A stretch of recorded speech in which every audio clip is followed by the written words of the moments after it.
Hello, happy Monday. I'm Kay, I'm JR. and today I think we are probably going to talk about country versus city.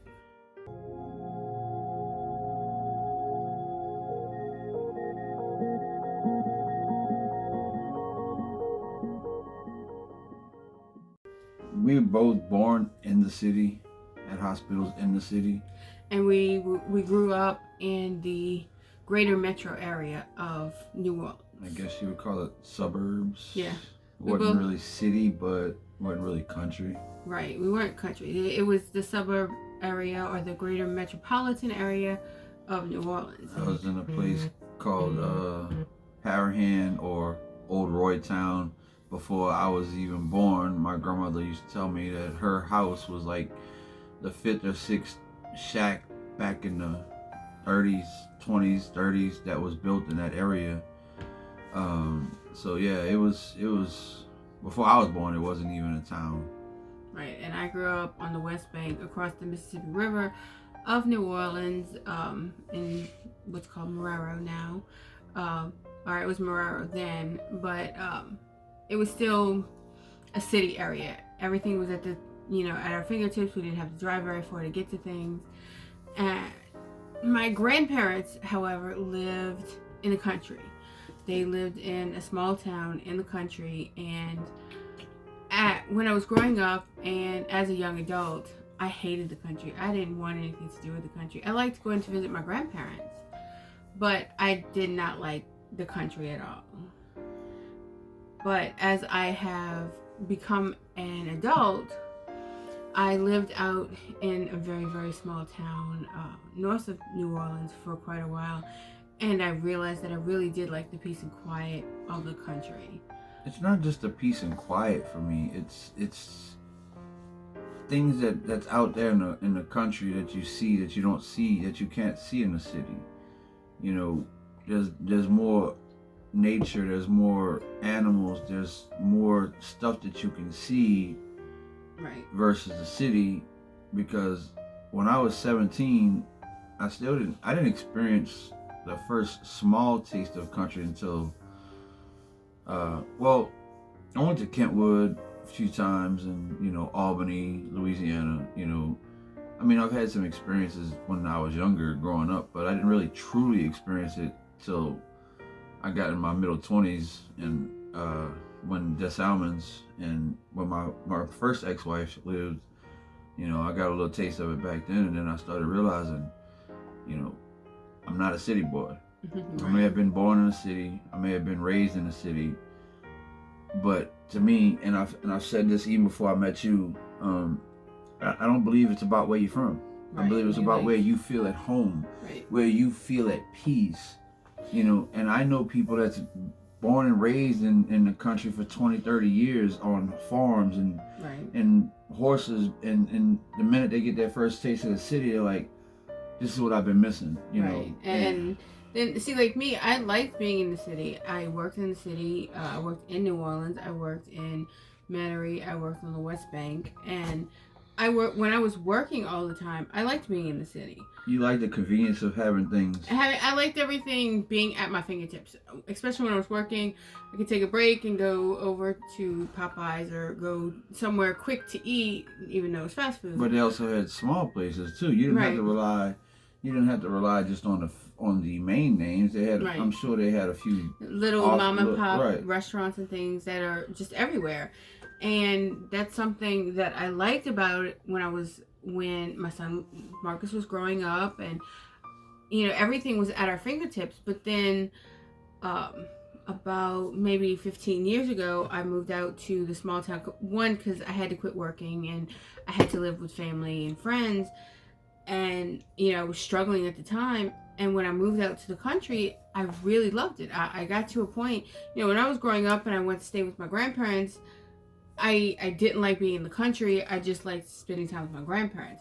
But as an adult, and realizing that I liked being out in the country, it was like, wait, hold on, what's going on? And I got to a point where I really liked being in a country setting. And now I really want to move. And that's one thing that we are looking at, is right now we still live in Metairie. We still live right outside of we can still see New Orleans. We still live in the metro area of New Orleans, but 15 minutes from New Orleans any given way. right.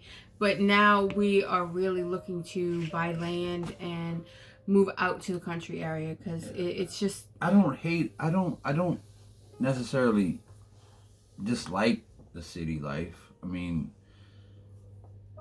I have a mother who would prefer to be in this area. Who almost refuses to, even though she's not going to have a whole lot of choice. But I don't necessarily dislike the city. It's just it's too much. It's too much of a, you know. Everything moves way too fast to me anymore. There's too many people. I don't like being around a lot of people. I don't like being in huge settings, and to go to the store, there's always hundreds of people. Even the small stores around here, there's still a lot of people. You can have that in a country setting too, but just not quite it's as not much. quite as much, right? And I think Depends on the day of the week and the day of the month and the day people get paid. But also, when you move out to the country, you don't have, your neighbors are not right on you. I mean, the house that we live in right now is a double, and we walk.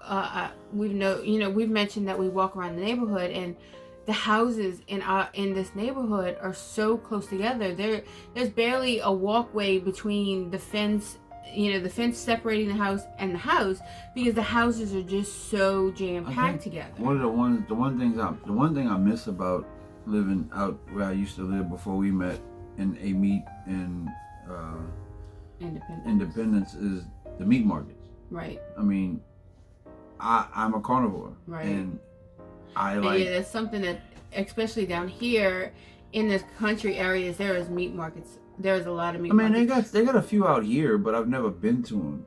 Right. I don't think they're as fresh as something out in Independence or Albany or a meat or Kentwood or places like that would be. Yeah, I mean, I get it. They promote fresh meat, but I don't think that you could be any fresher than going to a small town butcher shop where you can actually look through the back window and see them going through the process of grinding the meat, curing the meat, and putting it into the freezer and letting it, because that's the first time I've ever seen, I've heard of them, but I've actually seen them sell the feet from the chicken, to cut out, I've seen chicken legs, chicken feet. I've seen chicken feet used in voodoo, shit like that, but I've never actually seen a place sell it to the public. I know my dad's cousin in Donsonville, where my grandparents lived and where my mom lives now. My dad's cousin owned a meat market, and he slaughtered his cows and pigs, and they slaughtered it and did everything on the property. And you got, when they say fresh meat, they mean fresh meat. Well, people are gonna ask me why would not. I mean, if I'm gonna move to the country, why not kill and catch my own meat? Because there's a process to it. Right, but we also, over time, we will learn how to do things like that. But it takes a good while to learn how you can kill it, process it. Skin it, and one thing that we do plan on having is chickens, though. I do want to have chickens. Oh yeah, because I eat a lot of eggs. And I eat a lot of chicken. Yeah, well, it's not about learning how to kill and skin them. It's about how to take care of them how to once you kill it and skin it, it's about processing the meat the right way to get it, so you don't get bacteria. Right. Because you could cut a chicken's head off and you can skin it, and then you can cook the meat, but you got to make sure you do it right so you don't encourage any right. And that's something that we are vastly looking forward to. Right now we're working on saving and working on credit scores to be able to buy the land and stuff that we want. We know the area that we're probably going to move to, but it's going to take a little while before we can actually do it. Unless by some miracle we win the lottery, Right. Then I definitely have all the stuff I want on a big old 50-acre land. Right, but I mean, I know that I've been looking at different lands, and I'm looking at different mortgage specialists compared to mortgage loan officers, compared to banks and mortgage specialists, special lending. I've been processing all of that and looking into what would be best for us, because we will have some savings, not a whole lot, but we're trying to get all of the financial, because there's so much to doing a mortgage, especially on property and on the house, the type of house that we want to get. There's so much extra stuff that you have to do. So I'm trying to get all of that and know exactly what I want to do and exactly how to do it before we actually get the process moving forward, and then we get stuck with this and stuck with that. So we want to try and do as much as possible beforehand, and that's something that I don't know we about, both like a lot of research. So well, I don't know like much about mortgage, and because I've never, I mean, in my life, I've never even thought about buying a house. Buying a house, or even thinking about that, because, you know, a lot of my life growing up, I didn't really think about a future. I mean, yeah, I was married once before, but I never really thought about a future and a house, and so, and now but I still don't even think that, you know, I can comprehend all of that stuff, how to do this and how to do that and this. Right. Just tell me how much it is, and just tell me how much we got to pay, and I'll make sure that we have the money. That's about what I say. That's kind of how we're working it right now. We're working to save to be able to have a down payment. We're looking at the different areas of what we're looking in, you know, where we want to buy and build and where we want to do everything. Far enough away from the city, but then we also want to make sure we can close get enough, to right, doctors and things like that in case we need. You know, I just had surgery. Your mom's still alive. You know, your mom's still alive. She sees doctors on a very regular basis, so we want to be able to get her to doctors. I'm past all of that. But I need to see a doctor once a year. But we still want to have, you know, if an emergency happens, we want to be able to get to doctors and hospitals and stuff. But we don't want to live so close that it's just too close. And talk about the mortgage specialist and stuff. I just learned from somebody, one of our friends that we talked to when we go on our walk, that I didn't even know, because it's my first time. You know, like I said in one of our previous videos, that we purchased a car, and we're paying a car note, and I didn't know that when you go to pay extra money to say you want to apply to the principal, not the note. I mean, and it doesn't go towards interest. See, I don't know none of that. You know, I just figured if I pay an extra $50 towards the note, it automatically goes towards the note. So I don't know all of that. Right, and that's something that, you know, you have to look at all of that. We're looking at both of our credit scores, trying to get old stuff taken off. Same thing, I guess, applies when you have a mortgage. If you want to add extra to the price, you have to say you want it towards the principal, not. Right. See, I don't know none of that. You know, I figure, you know, if I have an extra $100 to pay towards the monthly mortgage or the car note, I just give it to them and I say, okay, I'm paying you this. Right. And then how do they distribute it? Did they distribute like what goes towards the principal and how much goes towards If you just give it to them, they're gonna pay whichever is the most, which is typically, especially we have new loans, so it's gonna go towards interest right now. But if you tell them you want to pay just towards principal, then they will put it towards the principal. And that helps lower the time payment, the payment. So, the payment, like the longer the faster it takes to pay off. Right, and I mean. And we're not knocking anybody who lives in the city, because I mean, like I said, I loved living in the city for a long time, but now at our age and with the different pandemic stuff that's going on, and I don't even care if it's a pandemic. If it wasn't a pandemic, I'd still move there. You know that. I know, we wanted to move before that anyway, but with all the health things that are going on in cities, and I prefer just to walk out my house and just look everywhere and not have to worry about. Right, I mean, across the street, what they're doing, and I don't like being so close to our neighbors. If we have an argument, everyone in the neighborhood knows what we're talking about. You know, I don't like that. I don't, you know, I want to have our own space and not be away. You know, not be so close to each other. And I mean, we are friends with our neighbors, but still, we want to be. And you could still be country and live in the city. I mean, just because you. It's city, what's best for you. It's your mindset, honestly. Right. When it comes to city life versus country life, they got people that are growing up in the country and then they move to the city, but they still don't feel right. But that's where their job right. That's where they have to live. And that's where their job's taking them, and that's what they do to live their life. Right. To survive. I wouldn't say survive, but to do what they love. Like, for instance, if you have somebody from the country grows up to be a doctor, and for the first 20 years of their career they live in the city, but they're not living, but they feel like they want to move to the country, but the opportunity hasn't presented themselves Right. to get a job at a small town hospital. So they're building up their career, Right. and 20, And I 30 mean, years here, down the line, then they can say, okay, well, I'm established in my career. I'm going to seek a job, right. you know, at a smaller, you know. I know here in Louisiana right now, they're really looking for doctors in the smaller towns in the state. I've seen quite a few stories on that. Not that I'm a doctor, because I'm not. I mean, they got lawyers that work in the city that live like an hour from their, like they live an hour from their practice. Right. So, I mean, it's possible to have both. I mean, you could be a city person and you could wind up being stuck in the country. I mean, you might not like it, but that might be where your career takes you. Right. I mean, some people love cities. Some people love country. Who's going to pass up an opportunity as a doctor, lawyer, police officer, detective to further their career? You know, say you have a detective that's been on, say, a city detective police force for 20 years. And he gets a chance to head up his own department in some small town. Mm-hmm. He might not necessarily want to move there, but if he's like, okay, well, I have a chance to add more to my resume, they will take it. Not all of them now. Right. But some of them will. Or if you have a doctor that's in the country and they establish their career, they've been at this small town clinic for 20, 30 years, and then all of a sudden they get an opportunity presented to them to run a department at a major hospital in the city.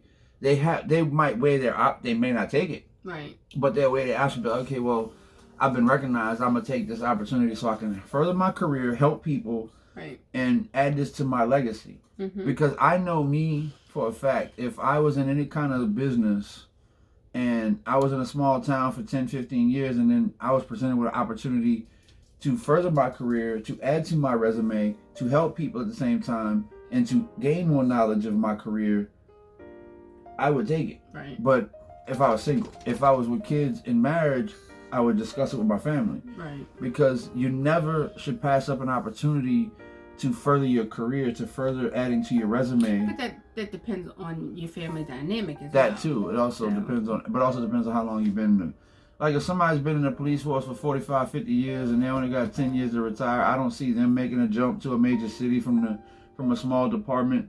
If they've been running, if they've been a sheriff in this small town for 50 years and they get an opportunity to go be a detective in a major city, depends on how far away it is. Right. If it's only an hour away from their house and it's only an hour commute, then I can see it. Right. But if it's a jump like 2,000 miles away and they've been on that small police force for 50 years and they're close to retirement, it just, there's a lot of dynamics that play into your decision. Right. Oh, no. Because, you know, it doesn't matter what you do from a lawyer, a cop, a taxi driver. You know, you get the opportunity to further your career or further your education, and you're able to do that, I say go for it. So whether you're from the country or from the city, it's people have this argument all the time that people up north, they can't, there's no way they can be country. That's not true though. But I know people in New York, Syracuse, New York. Yeah, there's country there's areas country out everywhere. there, and you see them riding horses, baling hay. Right, there's so country to me, everywhere. It's more like where you feel most comfortable, at home, at peace in your mind and your body. When you can walk out your front door after you wake up in the morning with your cup of coffee and then take a deep breath and be like, you're comfortable. You feel like I'm home. Right. Because that's what happened to me when I first moved to Independence. I finally set in. I mean, I've been, like I said, I've been in different parts. I lived in Des Allemands. I lived in Thibodeau. I've lived in different parts of the state where there was country versus city.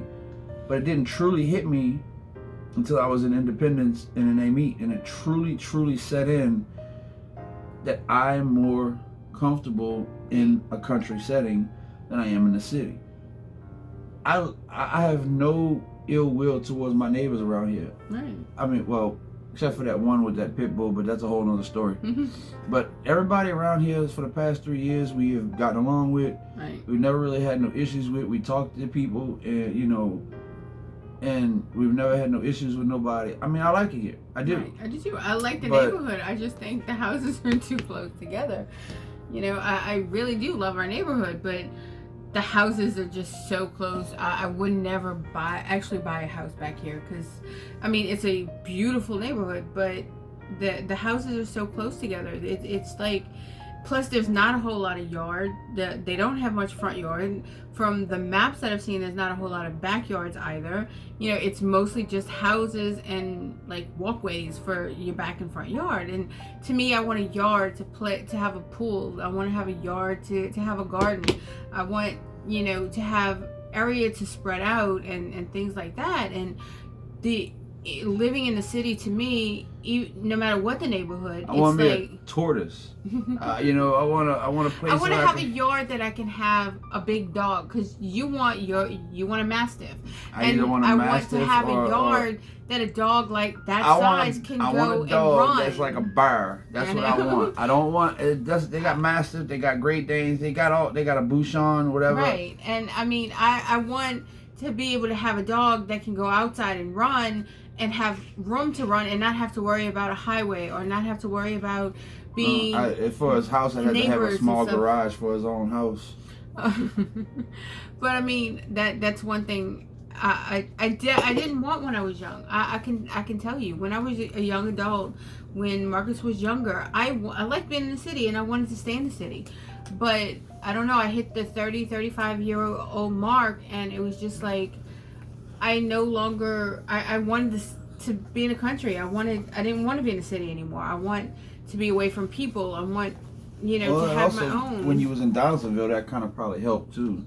When I was in Bush and in Donaldsonville, those were both very, very small towns, and I really liked being out in both places. Now, you know, Donaldsonville is a little bit different just because of dynamics of the city, of the town. You know, it's a little different. But I still like being out in the country area. I still like being. In the long run, though, you know,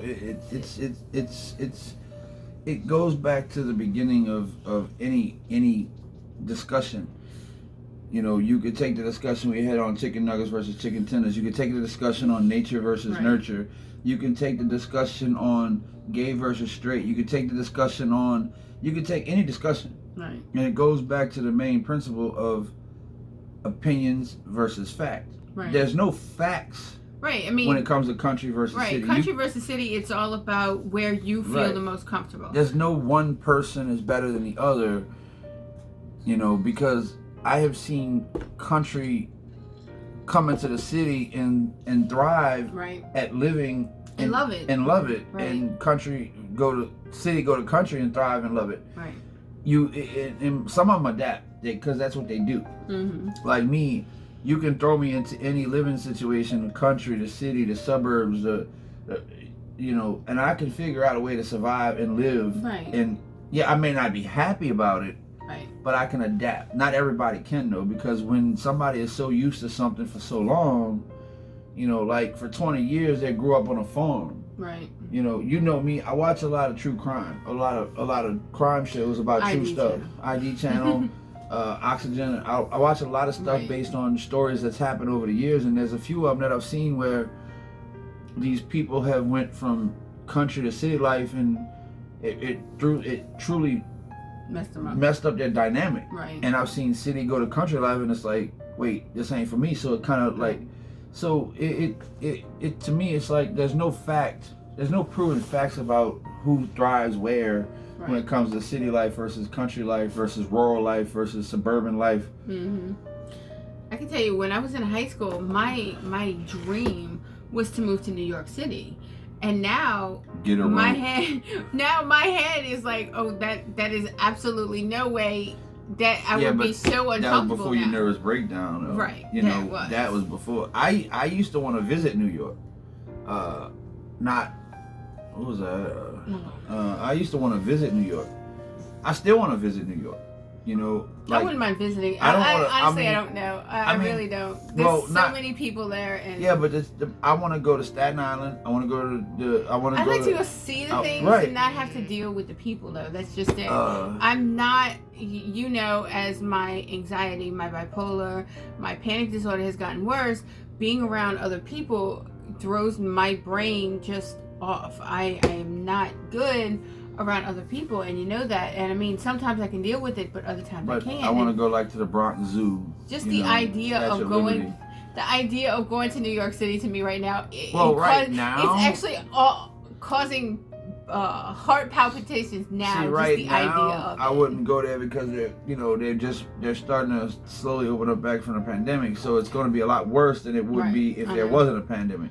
See, before the pandemic, you can probably figure out a time to go, like peak season versus lower, like just like New Orleans. Right, we have all kinds of tourists. They have tourists that come, now. But even before the pandemic hit, people would know when to plan certain trips of peak season versus off peak season. Right. You know, like but for right instance, now everybody wants to get out because I would not plan a trip to New York City during New Year's week.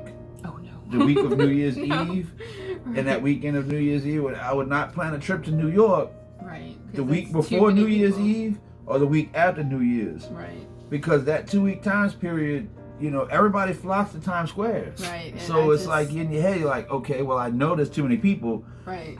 I don't need to go there that bad. Right. Because like I said, I want to see the Bronx Zoo. Right. I want to see the Bronx Zoo, Staten Island, Statue of Liberty. That McDonald's, that 2-story McDonald's. Stop looking at the chair. That on Broadway. Right. You know.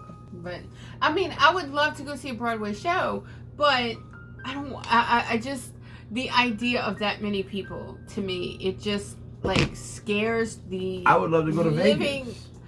I do. I have multiple reasons for wanting to go to Vegas. But before I met you, I wanted to go to the Vegas Strip. I know. But you know, my little brother lives out there. Well, he's in. No, he's in Arizona. No, he's in Arizona. My brother, lives in Las Vegas. Right. And I would love to go. Which is 2 different states. Right. I just realized that Arizona. Right. But they're not too far. They're close. Right. But I mean, my brother lives in Las Vegas, and I would love to go out and see my brother. I haven't seen my brother. And Justin, if you're watching this, yes, I've talked about you. But I mean, I'd love to go see my brother. I'd love to go see my nephews and stuff. But again, during regular times, with not pandemic times, but regular times, there's just so many people in tourist towns. I mean, I know this. Las Vegas is a tourist town. New Orleans is a tourist town. And but there's peak times. You just gotta feel out and find out what's like next year. Right. Once this pandemic really slows down. Right now, my ideal vacation is going up into the Appalachian Mountains and just going out to the country and not seeing people and go hiking and things like that, which I know if my brother is watching, he's probably going, wait, is that my sister? Because I was not like that. I did not like hiking. I did not like, for the longest time, I didn't like the country at all. My dad loved the country. My brother did. And I hated it. I hated the country. I wanted to be in the city. I was a city girl. And since I've gotten older, it's like my dynamic has completely changed, and now I want to be in the country, and I want to go hiking, and I want to be in nature. And I want to move to Ireland, so right.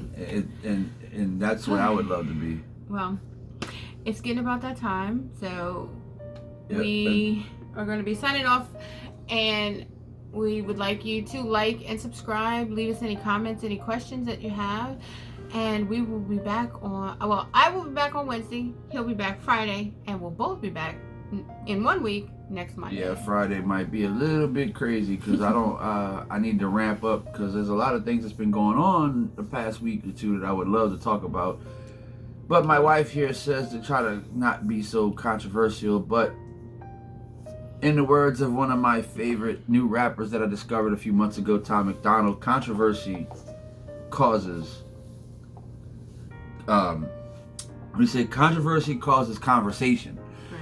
And without conversation or controversy, you're not going to have conversation. I'm looking forward to seeing what he's got the next 3 weeks because he's going to do something totally different. Right. Like, subscribe, share, questions, comments, anything you want us to talk about, help us get this started because we really do enjoy it. We want to have conversations, not with just us, but with everyone, and that the best thing for anyone to do is to start a conversation in the comments. Give us tell us what you think about country versus city. If you want to question us, email us a question. Like if you got a few questions you want us to answer, email them to us. There's an email in the link, I'm pretty sure. Yeah, there's an email attached. And you can email us like 2, 3, 4 questions you have about anything about pertaining about to us, about or anything we talk about. right. And we would love it. Even we would answer you too. right, and send us mail and email. Whatever. We just enjoy talking Right. about things, and So like, subscribe, share, questions, comments, and we will be back next week. Bye bye.